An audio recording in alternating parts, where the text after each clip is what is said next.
Pernah lihat kucing kamu merem melek pas dielus di lehernya? Itu bukan karena ngantuk, tapi karena dia lagi menikmati banget. Leher, dagu, dan belakang telinga adalah zona favorit kucing. Di sana ada banyak ujung saraf dan kelenjar aroma. Waktu kita elus, rasanya seperti pijatan lembut yang bikin rileks. Merem melek itu tanda dia nyaman, tenang, dan percaya sama kamu. Bahkan, bisa jadi itu caranya bilang, lanjut terus ya, enak nih.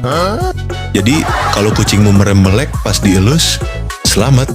Kamu barusan bikin dia bahagia